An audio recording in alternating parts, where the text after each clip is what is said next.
On today's episode of Watch JR Go, we are headed to the warehouse in my self-driving Chevy Volt.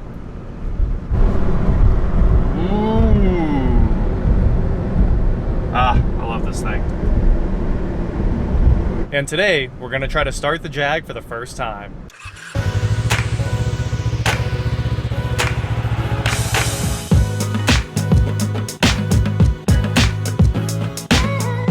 What is going on, guys? I am Watch JR Go, and like I said, headed to the warehouse. Almost everything is together on the car. Finishing up all the little stuff on that car took longer than I ever expected. It ended up being a massive undertaking. It seems like once the engine's in, it should just take a few minutes, but there's still hours of work left to put all the fasteners back in that Jag. So today we're gonna do just that and take it for a drive. It is supercharger time, and we have here a piece of plastic that costs a dumb amount of money. You could buy a cordless impact for the price of this. I'm pretty sure, yeah, Harbor Freight sells entire tools that can make you thousands of dollars instead of this little piece of junk. But this is the Eaton solid coupler 361506. This is the coupler for the LS9, the LSA, all the Eaton TVS blowers, which is like twin vortices screw or something like that. So, as you know, that's the coupler sound. There's a spring coupler back in here that's supposed to shear if something goes wrong. So that is the whole point of this. If like the supercharger locks up, you still need to get home, which is awesome. That's why you have dual serpentine belts. So the supercharger can like lock up, its bearings can fail, whatever goes wrong, and this thing should just shear in half, just break right in half. Well, the one in the supercharger from the factory is a spring coupler. It's supposed to be quieter, give you a better driving experience. I want a Hellcat whine. And these things can make Hellcat whine perfectly. If you do a solid cut, you don't even have to do this. You just pull the air from one of the intakes to where the Simposer was, and you can have Hellcat whine. It's aggressive. It's honestly too much. But I'm pumped. We are going to rebuild this supercharger today, and we've got fresh AC Delco supercharger oil. This is the default for all the Eatons. $13 a bottle if you get it at the right spots. If you have a wholesale account at the dealer, or Johnny at German Motor Works, pick this up for me. I'm sure most people are going to charge you some kind of premium on there, but it used to cost 13 bucks at the dealership. Now it's like 23. Anyway, still cheap to service these things. They only need serviced about every 100,000 miles. It's pretty much a lifetime fluid is what they consider it. Let's pull this thing apart. So what I don't know, I think all the oil is contained in the back where the gearbox is. There's a little drain back here where you fill it and drain it. That's the supercharger oil drain right there. And up front, I think there's no oil at all. So we're just gonna pull all the bolts out, pop the snout off, and we should be able to change the coupler, reseal with RTV, and be right back on the road. It's either that, or we're making a huge mess. You do have to pull the throttle body off. There's 4 more Torx bolts, and inside the throttle body, you will find there's 1 more bolt hiding inside there. And we found that out by trying to get this apart with a couple taps. You know, up here, didn't really work out. So no big deal. We're just gonna reseal with RTV and it'll be fine. This is the spring coupler that failed. So you just kind of wiggle that off of there. That's all it is. This thing was sitting there slapping and making all this noise. The new coupler slides on, and then you offset the other one, and that's it. That's the whole install. Look how much RTV is in here. Since it's already flipped over, I'm gonna go ahead and drain the oil since the drain is facing down, and we'll flip it back over, put the required amount of oil in. I'll look it up real quick, and we should be good to go. We can put the supercharger on the car. I let the supercharger drain down for quite a while upside down. I think we got all the oil out. It looked like we got, I don't know about a full bottle, but you know, 3/4 of the bottle out of the thing. So this thing's supposed to hold 150 milliliters of fluid. There's 118 in this bottle, which means 1 bottle should be about perfect. So I'm gonna go ahead and fill this thing up. It comes with a little snout, so it helps if I pull the cap off there. And we'll just squirt that in there. That is some super clear fluid. What came out looked like engine oil when it's brand new. So just like a little bit of tan. And of course I do have another bottle in case I need that extra 30 milliliters out of it. But there's just a lot of residual that won't come out unless you pull the back off. But we are not taking everything out. We're not pulling the back of this thing off. Not cleaning any of it. So it has a lot of residual in there. It's just a typical oil change on this thing, and way before the interval as well. So this should be about it. I've got about every drop out of this bottle, and we can start reassembling things. So I'm gonna grab some RTV, get ready to lay a bead on the snout, and put this thing back together. Oil change is done. The fill plug is back in. The new coupler's on here. You can see it right there. We've got a little bit of silicone grease on each of the pins, and I've got a bead of silicone that I kind of spread around on the snout. It's well, RTV. 2 minutes later, all the bolts are back in the supercharger snout, and listen to this. No more rattle, no more startup noises, just air blending.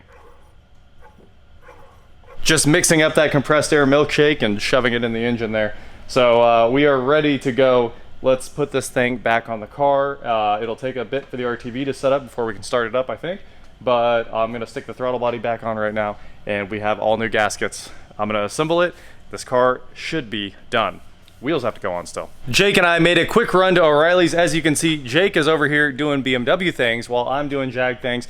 Very Euro in the garage today. And we got some oil. We got Pentacin to run for the power steering fluid. It's the only thing that seems to come close to the specification, which is Mobil 1 ATF 320. That fluid doesn't seem to exist. Unless you buy it at a couple stores online, it's non-existent. There's no cross references for it. Pentacin looks the same, feels the same. I think it's exactly the same fluid. And Dex 3 or ATF is what they call for. I mean, it's ATF. So that's what's gonna run in the power steering fluid. The car also had orange coolant in it. So we're going back with orange coolant. And basically all we have to do is hook up a few lines and this thing can start. You can see that we are getting ready to torque the supercharger lid down. We can go ahead and put on all of our coolant lines here. Snapping those in. The temp sensor in the lid is already back on. Jake hooked that up just a moment ago. And we are just slapping in the last few finishing touches on this car. So we're very close. There's a couple more lines that need to run through here. We'll get them sorted and snap everything into place, and this thing's finished. Never mind, it's gonna take one more day to finish this up. So I worked all day long. I've got the supercharger on. I finally got all the hoses hooked up. There were so many hoses to hook back up. And now we still need to do all the fluids and put in the wheel well liners, and that's actually the end of this thing. So it has been an insane process, but in the middle of it, Eric had a legit emergency. You sold me a bad truck, though. No, it's first of all, you haven't paid for it. I think you're driving my free truck. My truck is broken. Anyway, Eric was driving this thing down the highway, and he heard a noise, and of course the noise was that guy giving up the ghost right there. So the bearings are gone in the water pump. It seized up and tossed the belt. And the belt is also, the belt is old. The belt's junk right there. So he's putting a new belt on, and he's just about done pulling the water pump. We've been over here doing all this stuff. Luckily, it's only maybe a 20-minute job after all's said and done. So this should be like the last of the 10s. There's one more right there under the alternator. You can see it. I can see it. Yeah, straight down under the alternator bracket. And right. Oh, there it is. Yeah. I can't see it. There's so much oil on it, I can't see anything. Valve cover gaskets? Nah. They'll just say it's fake. They'll say it ain't real. All right, the dead water pump is out of there. The fun part is going to be, getting those bolts yeah, back you're out. gonna have to go find that one. Good luck. All right, the water pump's off. Just a few moments later, whoop, impact down. Yep. And Eric's headed to pick up a new water pump, and the fun part is gonna be getting that fan blade off there. You guys know it's gonna fight. They always do. Jake's over here rebuilding his entire car. He's doing so much work, making great progress. Eric's truck, we got the water pump off. I just popped the fan off with the air hammer there. And he'll be back in a couple seconds with the pump, gaskets, and a belt. And then he's gonna clean up his mating surfaces and slap this thing back together. Really quick job to get him back on the road. This is just something that had to get knocked out really fast. And the coolest part is, when we got this truck, I charged the AC with my AC machine, just randomly hit it. I didn't think it was gonna work at all. He said the AC is still blowing cold today. Crazy. The time has come. Almost everything is back together. The hood is kind of what's left. And I didn't put the under tray on yet, just in case something goes wrong. But I wanna start this thing, so let's do exactly that. This is 5 quarts of oil. The engine holds 7.99, which is hilarious. They could have just typed 8. But we're putting in a complete 5-quart bottle real quick. So while that thing's draining, we'll fill up the power steering reservoir. That doesn't actually smell too bad. This actually smells like all of BG's products. That's what the Pentacin smells like. So hopefully this thing just takes all of this. I know there's a lot of air in the system. You can see all the bubbles as gravity pushes the fluid through there. There is a ton of air in that system because we definitely dumped all the power steering fluid on the floor. We are hooking the battery. What a spark. Come on, girl. Stop sparking that much. Can you quit welding? That was insane. We were absolutely just welding with that battery cable there. That Jag pulls too much power with the ignition not even on. Like, I think it's because it starts charging that lithium battery, if I had to guess. There's no other reason why it would be that much load with the car off. So we just finished the coolant fill, and obviously our power steering fluid's in, oil's in. We've got 7.5 quarts of oil in it. That's good enough for me on that. Let's try to start it. This is the time has come. Keys in it. She's making noise. The moment of truth after a month of insane work. Fuel pump. Fuel pump, fuel pump. Shut this thing back off. Fuel pump. I don't even hear the fuel pump in this, it's so quiet. All right, everything's off the engine, we're clear. Gear shifter not in park. Smart. Good call, car. Park. All right, here we go.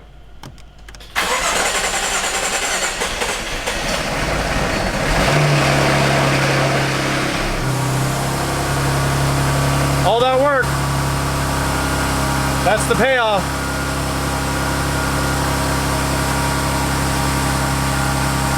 It runs incredibly well. Incredibly well. We got to clear some lights, but I think we're about there. I don't know why the emergency brake's not available. We'll just clear all the codes here in a minute.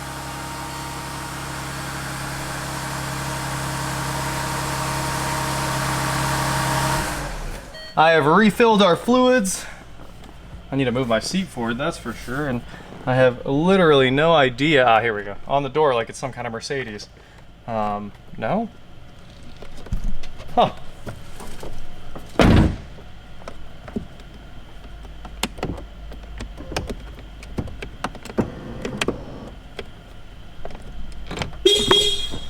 Ah. It's manual. This car is terrible. I'm done with it. All right, here we go. Wow, Jag, you did that. Every light cleared on the dash. I had left a wheel speed sensor off, apparently. Service required. We can go ahead and clear that. I'd say it's been serviced. Press OK to clear. I forgot the most important thing. Literally the most important thing. The steering shaft is not hooked up to the front end.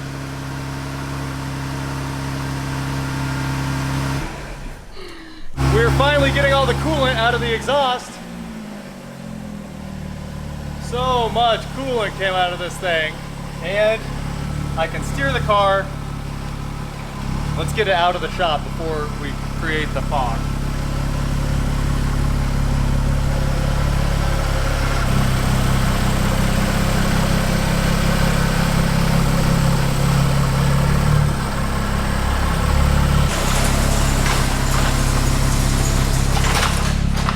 All right, first drive in my Jag F-Type. We'll have all this coolant cooked out of the exhaust in a couple of seconds, of course. I'm kind of glad the top's down. Woo! Are we not in race mode here? Special mode's unavailable. Are you kidding me? The power steering is terrible. I'm not quite sure why. I don't know if this car is always that heavy.